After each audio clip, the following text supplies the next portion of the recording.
Friends, welcome to Jessy's tasty pan. ഇന്ന് ഞാൻ വന്നിരിക്കുന്നത് നല്ല ടേസ്റ്റി ആയിട്ടുള്ള ഉണക്കച്ചെമ്മീൻ ചമ്മന്തി വാഴയിലയിൽ പൊള്ളിച്ചെടുത്തതുമായിട്ടാണ്. അപ്പോൾ ഇതെങ്ങനെ തയ്യാറാക്കുന്നത് നമുക്ക് നോക്കാം. ഞാനിവിടെ 1/2 കപ്പ് തേങ്ങ എടുത്തിട്ടുണ്ട്. നല്ല ഫ്രഷ് തേങ്ങ തന്നെ എടുക്കണം, ഉണങ്ങിയ തേങ്ങ എടുക്കരുത്. നല്ല ഫ്രഷ് തേങ്ങയിൽ ചെയ്യുമ്പോൾ മാത്രമേ നല്ല ടേസ്റ്റ് കാണുള്ളൂ. ഇതുപോലെ 1/2 കപ്പ് ഉണക്കച്ചെമ്മീൻ എടുത്തിട്ടുണ്ട്. ഇത് നന്നായിട്ടൊന്ന് വൃത്തിയാക്കി എടുത്തിട്ടുണ്ട്. അതിനകത്തുള്ള പൊടികളെല്ലാം ഞാൻ എടുത്ത് മാറ്റിയിട്ടുണ്ടായിരുന്നു. അതുപോലെ ഇതിലേക്ക് കുറച്ച് ചുവന്നുള്ളി, 5-8 അല്ലി ചുവന്നുള്ളി എടുത്തിട്ടുണ്ട്. അതുപോലെ ഈ വറ്റൽമുളകൊക്കെ ഓരോരുത്തരുടെ എരിവിനനുസരിച്ച് ചേർത്ത് കൊടുക്കണം.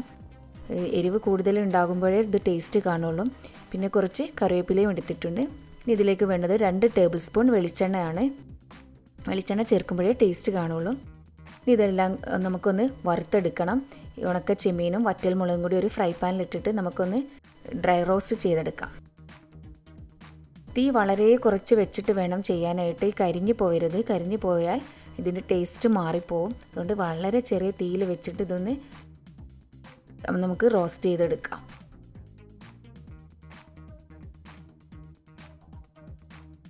റോസ്റ്റ് ചെയ്ത് എടുത്തതിന് ശേഷം ചൂടാറിയതിന് ശേഷം നമുക്കൊരു മിക്സിയുടെ ജാറിലേക്ക് ഇട്ട് കൊടുക്കാം.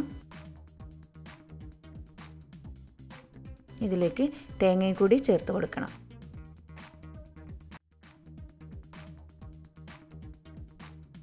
നമ്മളെടുത്ത് വെച്ചിരിക്കുന്ന ചുവന്നുള്ളിയും ചേർത്ത് നന്നായിട്ടൊന്ന് മിക്സിയിൽ അടിച്ചെടുക്കണം. ഇതിൻ്റെ കൂടെ നമുക്കൊരല്പം വെളിച്ചെണ്ണ കൂടി ചേർത്ത് കൊടുക്കാം. ഉപ്പ് ചേർക്കേണ്ടതില്ല, ഉണക്കച്ചെമ്മീനിൽ ഉപ്പ് ഉണ്ടായതുകൊണ്ട്. അപ്പോൾ ഉപ്പ് പിന്നീട് നോക്കിയിട്ട് ചേർത്താൽ മതി. അപ്പോൾ നന്നായിട്ടൊന്ന് ചതച്ചെടുത്തിട്ടുണ്ട്. ഒരുപാട് അരിഞ്ഞു പോകരുത്. അരിഞ്ഞു പോയി കഴിഞ്ഞാൽ ടേസ്റ്റ് കാണില്ല. ഈ സമയത്ത് ഉപ്പുണ്ടോ എന്നൊക്കെ നോക്കണം. ഇതൊരു പാത്രത്തിലേക്ക് മാറ്റാം. ഞാനിതിൽ പുളിയൊന്നും ചേർത്തിട്ടില്ല. പുളിയുടെ ടേസ്റ്റ് ഇഷ്ടമുള്ളവർക്ക് വേണമെങ്കിൽ ഒരല്പം ചേർത്ത് കൊടുക്കാവുന്നതാണ്, നമ്മൾ ആദ്യം അരച്ചെടുക്കുന്ന സമയത്ത്. ഇനി ഇതിലേക്ക് നമ്മൾ നേരത്തെ മാറ്റി വെച്ച കറിവേപ്പില ചേർത്ത് കൊടുക്കാം. കറിവേപ്പിലയുടെ കൂടെ ബാക്കിയുണ്ടായിരുന്ന വെളിച്ചെണ്ണ കൂടി ചേർത്ത് കൊടുക്കണം.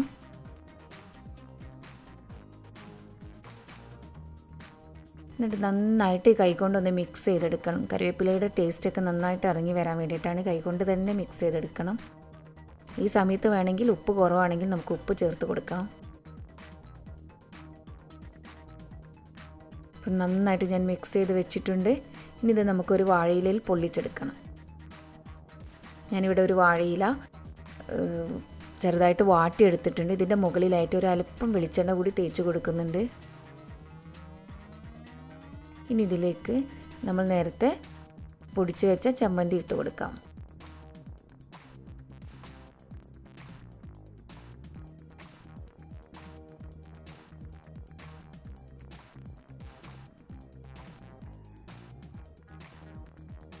ചമ്മന്തി ഇട്ടിട്ട് നന്നായിട്ടൊന്ന് നമുക്കിതൊന്ന് കവർ ചെയ്തെടുക്കാം.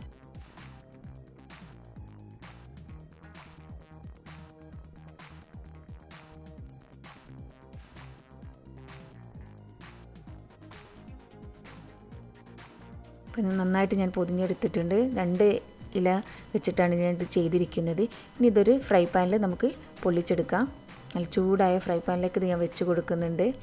വളരെ ചെറിയ തീയിൽ വെച്ചിട്ട് പൊള്ളിച്ചെടുത്താൽ മതി. തീ കൂടി പോകരുത്. അപ്പോൾ പെട്ടെന്ന് വാഴയില കരിഞ്ഞു പോകും. അപ്പോൾ അത് പ്രത്യേകം ശ്രദ്ധിക്കണം. ഒരു 10 മിനിറ്റ് ലോ ഫ്ലെയിമിൽ നമുക്ക് അടച്ച് വെച്ചിട്ട് ഒന്ന് പൊള്ളിച്ചെടുക്കാം.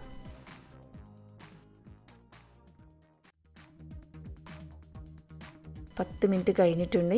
ഇതൊന്ന് നമുക്ക് മറിച്ചിട്ട് കൊടുത്തിട്ട് വീണ്ടും ഒന്നും കൂടെ മറ്റേ സൈഡും കൂടി നമുക്ക് പൊള്ളിച്ചെടുക്കണം. അപ്പോൾ 10 മിനിറ്റ് കഴിഞ്ഞിട്ടുണ്ട്. നല്ല സ്മെല്ലൊക്കെ വരുന്നുണ്ട്. നമ്മുടെ വാഴയിലയിൽ പൊള്ളിച്ച ഉണക്കച്ചെമ്മീൻ ചമ്മന്തി ഇവിടെ റെഡിയായി വന്നിട്ടുണ്ട്. ഒന്ന് ഞാനിത് തുറന്ന് കാണിക്കാം. ചെറുതായിട്ട് ചൂടാറി വന്നതിന് ശേഷമാണ് ഇത് ഞാൻ ഓപ്പൺ ചെയ്യുന്നത്.